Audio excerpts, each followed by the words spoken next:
Acasias aqui, ele está como que reaparecendo depois dele estar ausente no capítulo 22, o último capítulo do primeiro livro dos Reis.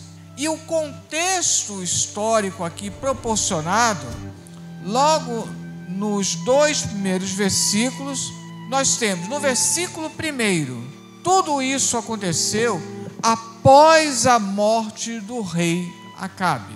Quando nós analisamos a vida do rei Acabe, vemos como a Bíblia o coloca como aquele rei que se desviou dos caminhos do Senhor, daquele rei que buscou servir outros deuses, embora pesquisas arqueológicas mostrem que ele, do ponto de vista político, militar, era um rei poderoso. Mas a Bíblia nos mostra que não adianta ser um rei militarmente poderoso, economicamente próspero, se não serve ao Deus Todo-Poderoso. Aqui está falando da morte física de Acabe, que aconteceu, é narrada em 1 Reis, no capítulo 22. Mas simbolicamente nós podemos entender, da mesma maneira que o profeta Isaías pôde ter um vislumbre da sua chamada no ano da morte do rei Uzias, aqui é necessário que o rei Acabe ele morra para que possa haver uma intervenção divina. Então, em algumas situações, simbolicamente, o rei Acabe precisa morrer na nossa vida. E naquele momento, depois da morte do rei Acabe, os moabitas se rebelaram. Muitos explicam que a morte de um rei era ensejo para que acontecesse revoltas. Como nessa época Moabe estava subjugado por Israel, eles aproveitaram a morte de Acabe para que eles se rebelassem.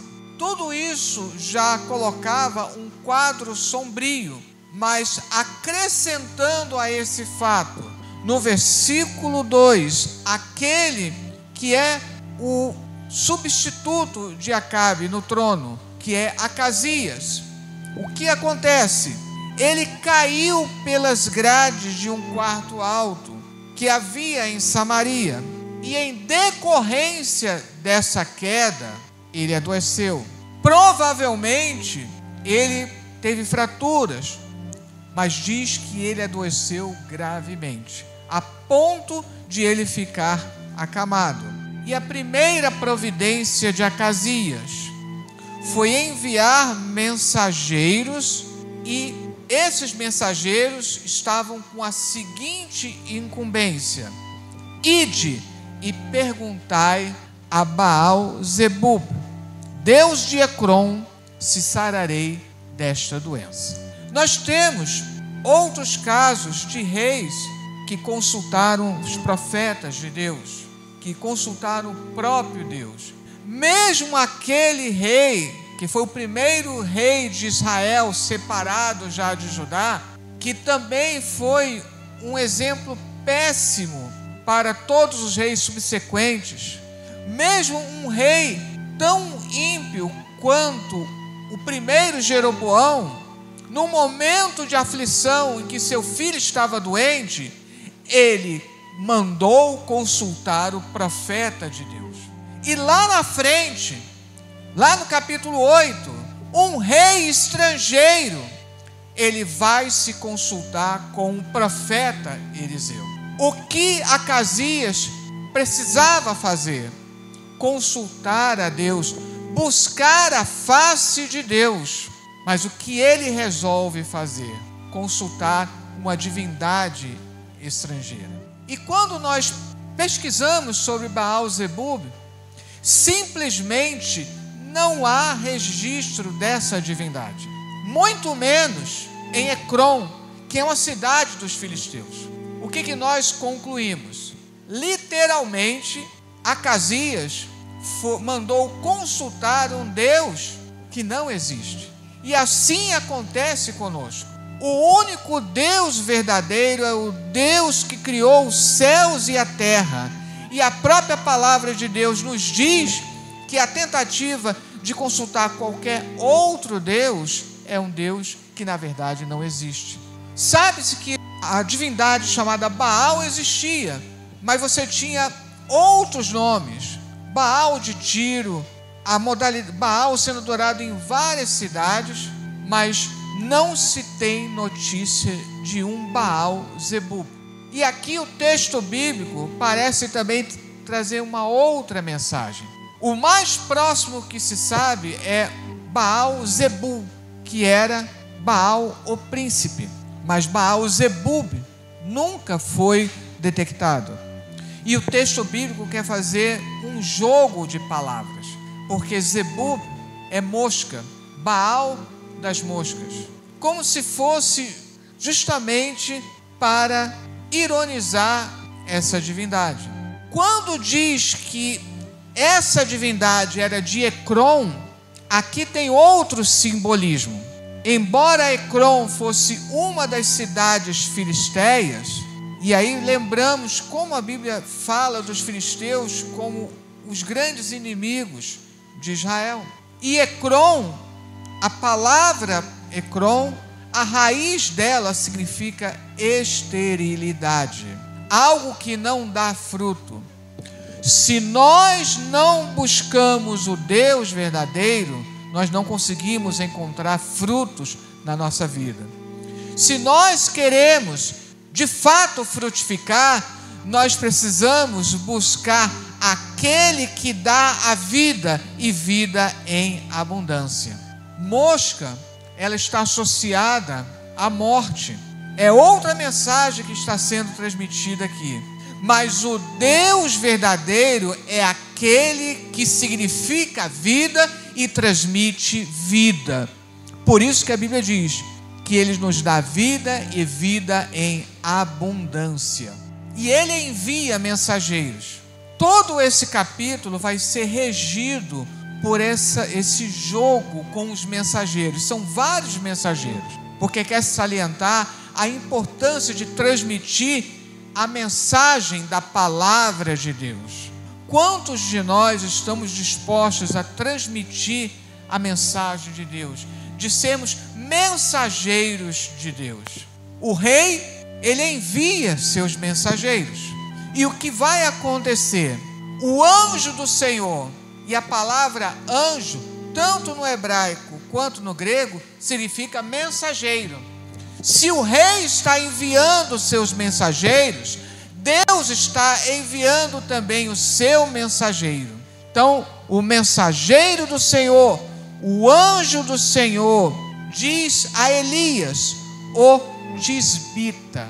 Faz questão de dizer a origem de Elias. Se Acasias está em Samaria, que a palavra Samaria significa um lugar de proteção, um lugar fortificado, Deus, ele está enviando, falando com alguém que não está em Samaria, que não está no lugar fortificado, mas ele serve um Deus todo-poderoso, e ele é identificado como o tisbita. Essa cidade, de onde é proveniente Elias, também não é identificada, mas o importante é que ele tem uma origem, e essa origem é certificada pelo próprio Deus, porque quando Deus nos chama, Ele sabe a nossa origem, sabe onde nós estamos, e Deus, Ele requer que cada um de nós esteja à sua disposição. E o anjo do Senhor disse a Elias o tisbita: levanta-te, sobe para te encontrares com os mensageiros do rei de Samaria e dize-lhes. O que o anjo do Senhor pede é que Elias se levante e intercepte aqueles mensageiros. E Elias tem uma mensagem que é para ser transmitida ao rei através deles. Esses que eram mensageiros do rei, de um rei humano, vão se transformar mensageiros do rei dos céus para o rei da terra. E a mensagem que eles têm que entregar é essa: porventura não há Deus em Israel, para ides consultar a Baal-zebub, Deus de Ecrom? Porventura não há Deus na sua igreja? Porventura não há Deus em nossas vidas? Porventura Deus nos acompanha em todas as nossas caminhadas? Porventura não há Deus no momento que nós mais necessitamos? Porventura não há Deus quando estamos alegres? Porventura não há Deus quando estamos tristes? Porventura não há Deus para a igreja de Cristo? E essa era a pergunta que precisava ser feita a Acasias, um rei que deveria dar o exemplo, mas que estava indo consultar uma outra divindade. Deus é um Deus misericordioso. Deus, Ele não se agrada com o sofrimento de ninguém.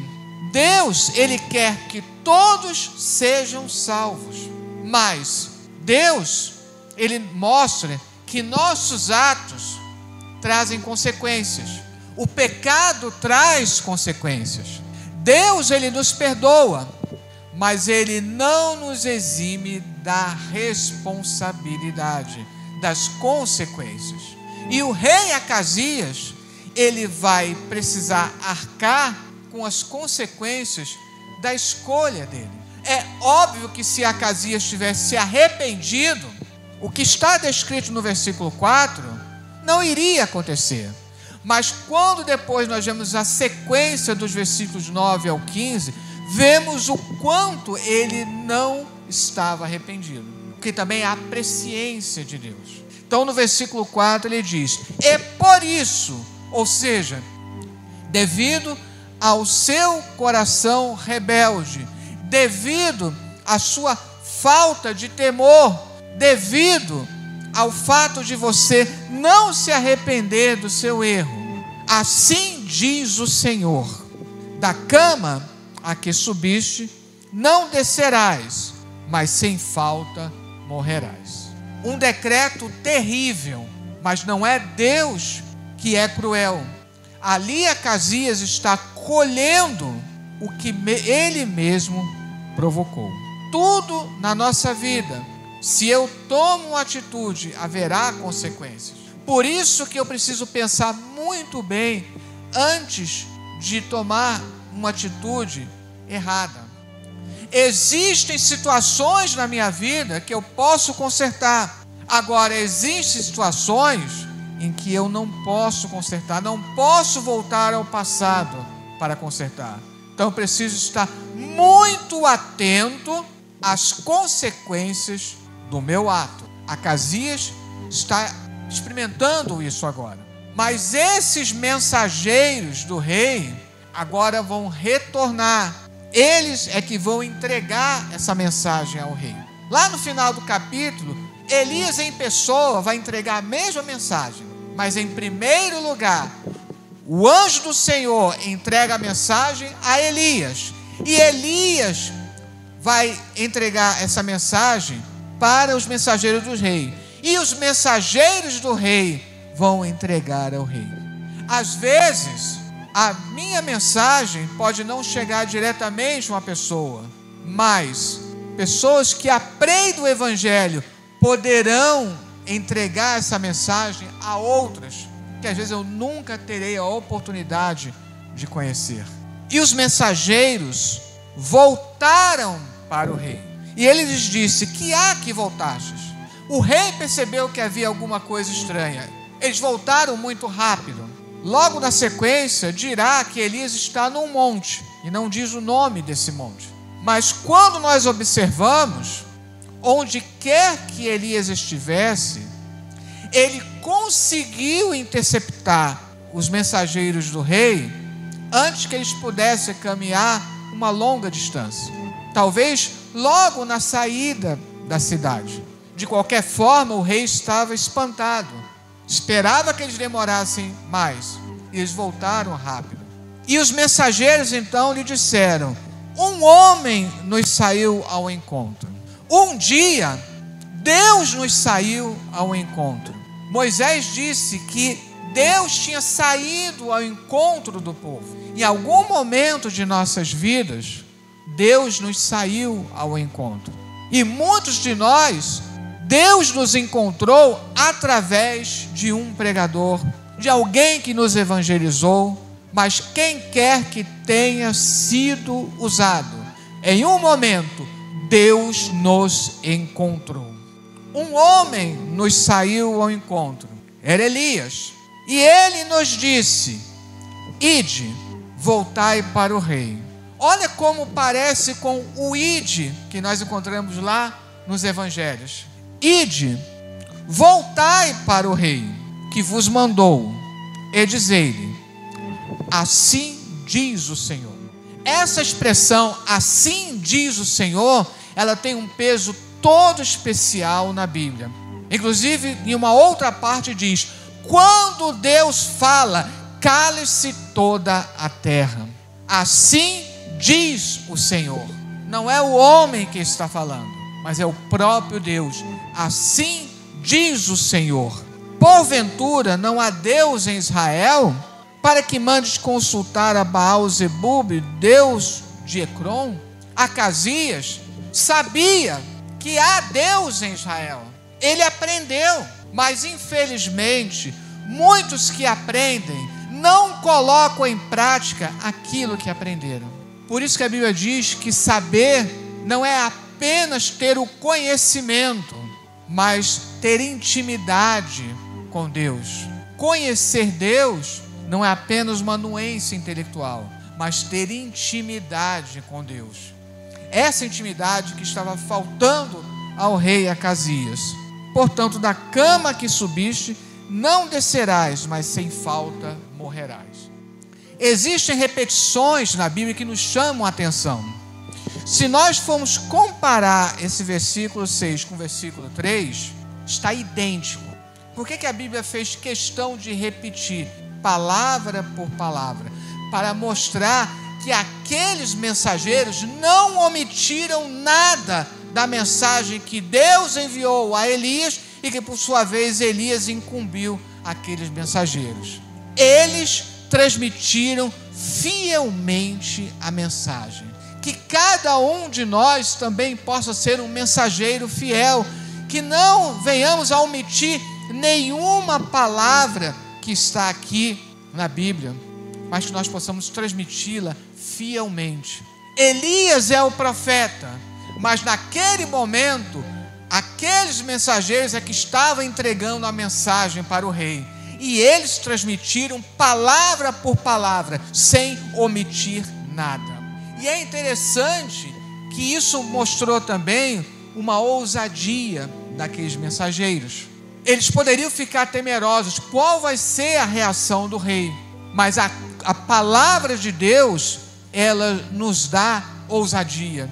E foi de posse dessa ousadia que eles entregaram na íntegra aquela mensagem para o rei. E o rei percebeu que o homem que pediu para que entregasse aquela mensagem não deveria ser um homem qualquer. E é por isso que ele faz a pergunta aqui no versículo 7. Qual era o trajo do homem que vos veio ao encontro e vos falou estas palavras? Qual era a maneira desse homem? Quando nós vemos no texto hebraico, não está se referindo apenas à roupa, mas à maneira dele se portar, a maneira de ser. Como era esse homem que veio ao encontro de vocês e vos falou estas palavras? E então eles disseram: era um homem vestido de pelos e com os lombos cingidos de um cinto de couro. Não era alguém com trajes reais. Todo rei tem trajes suntuosos. Não era alguém com uma roupa cravejada de pedras preciosas, mas alguém vestido apenas de pelos e com os lombos cingidos de um simples cinto de couro. Mas ainda que vestido simplesmente, a autoridade estava na palavra dele. E o outro detalhe, para mostrar isso, só no texto hebraico que você consegue perceber isso. O rei pediu para consultar Baal. E aqui quando diz que é um homem vestido de pelos, a palavra utilizada no hebraico é Baal-Sear. Porque a palavra Baal significa senhor ou autoridade. Aqueles que adoravam o deus Baal entendiam que ele era uma autoridade, que ele era um senhor. Mas aqui o texto hebraico, ao chamar Elias de Baal-Sear, um homem vestido de pelos, como se fosse o senhor dos pelos, está mostrando que ele é uma autoridade, porque ele é embaixador daquele que fez os céus e a terra. Um homem cuja roupa ninguém dá nada, mas ele tem uma autoridade espiritual sobre ele. Compreendendo isso, o rei disse: só pode ser Elias, o tesbita. O rei identificou não tanto pelas roupas, mas pela autoridade que ele percebeu que estava nele. E a autoridade que estava na palavra. Um homem que tinha tamanha autoridade, que quando ele aparece na Bíblia, ele diz: segundo a minha palavra, não choverá durante 3 anos e meio.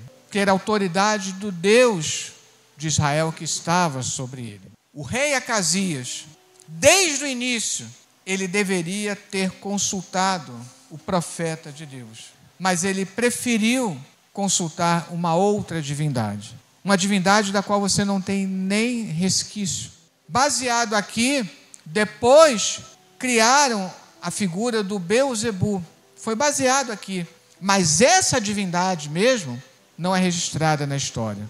Mas o Deus de Israel, não somente nós temos registrado na história, como o Deus verdadeiro, ele tem a história nas suas mãos.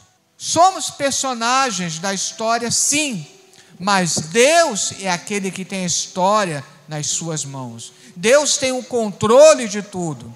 Basta que nós possamos confiar nesse Deus que tem o controle da história.